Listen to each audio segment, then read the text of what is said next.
ভারত পাকিস্তানের পর Israel Iran হয়ে এখন থাইল্যান্ড কম্বোডিয়া, সবখানেই ডোনাল্ড ট্রাম্প প্রশাসনের জয় জয়কার। যে যুক্তরাষ্ট্রের বিরুদ্ধে এতদিন যুদ্ধ বাঁধিয়ে দেওয়ার অভিযোগ ছিল, তারাই এখন কাজ করছে যুদ্ধ থামাতে। দ্বিতীয় মেয়াদে ক্ষমতায় এসে বিশ্বে শান্তি প্রতিষ্ঠায় যেন পূর্ণ মনোযোগ ট্রাম্পের। ইউক্রেন যুদ্ধ ২৪ ঘন্টার মধ্যে থামিয়ে দেওয়ার নির্বাচনী প্রতিশ্রুতি রাখতে না পারলেও এরই মধ্যে থামিয়েছেন ৩টি রক্তক্ষয়ী সংঘাত। এই তালিকায় সবশেষ নাম থাইল্যান্ড কম্বোডিয়া।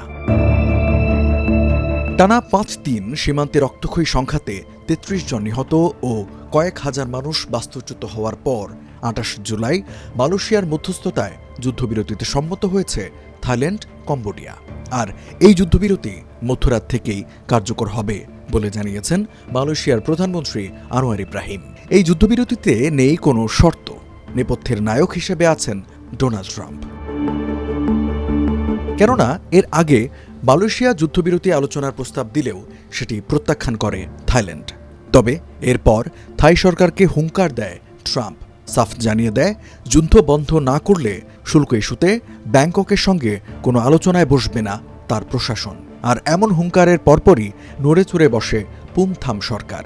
সম্মত হয় মালয়েশিয়ার যুদ্ধবিরতি আলোচনার টেবিলে বসার, আর সেই টেবিলেই আসে যুদ্ধবিরতির সম্মতি। এর আগে গত মে মাসে সীমান্ত সংঘর্ষে একজন কম্বোডিয়ান সৈন্য নিহত হওয়ার ঘটনায় শতাব্দীরও প্রাচীন সীমান্ত বিরোধ নিয়ে উত্তেজনা বাড়তে শুরু করে দুদেশের মধ্যে। নাগরিকদের স্থলপথে কম্বোডিয়া প্রবেশে বিধিনিষেধ আরোপ করে থাইল্যান্ড।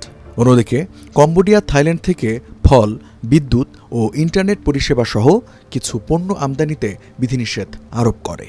এরপর গত সপ্তাহে স্থলমাইন বিস্ফোরণে এক থাই সৈন্য পা হারালে পরিস্থিতি জটিল আকার ধারণ করে। কম্বোডিয়ার সঙ্গে সীমান্ত ক্রসিং বন্ধ করে দিয়ে দেশটির রাষ্ট্রদূতকে বহিষ্কার করে নিজেদের রাষ্ট্রদূতকে দেশে ফিরিয়ে আনে থাইল্যান্ড। এরপর ২৪ জুলাই সীমান্তে শুরু হয় দুপক্ষের গোলাগুলি। ৫ দিনের এই রক্তক্ষয়ী যুদ্ধে উভয় পক্ষের কমপক্ষে ৩৩ জন লোক নিহত হয়েছে বলে জানাচ্ছে বিবিসি। আর এই হতাহতের বেশিরভাগই থাইল্যান্ডের। কম্বোডিয়ার দাবি তাদের পক্ষের ১৩ জন মারা গেছে, তাদের মধ্যে ৮ জন বেসামরিক নাগরিক। হামলা পাল্টা হামলায় প্রাণহানি এড়াতে ১,৪০,০০০-এরও বেশি বেসামরিক লোককে আশ্রয় কেন্দ্রে সরিয়ে নিয়েছে থাই সেনাবাহিনী। অন্যদিকে ১,৩৫,০০০ মানুষকে অন্যত্র সরিয়ে নিয়েছে কম্বোডিয়াও।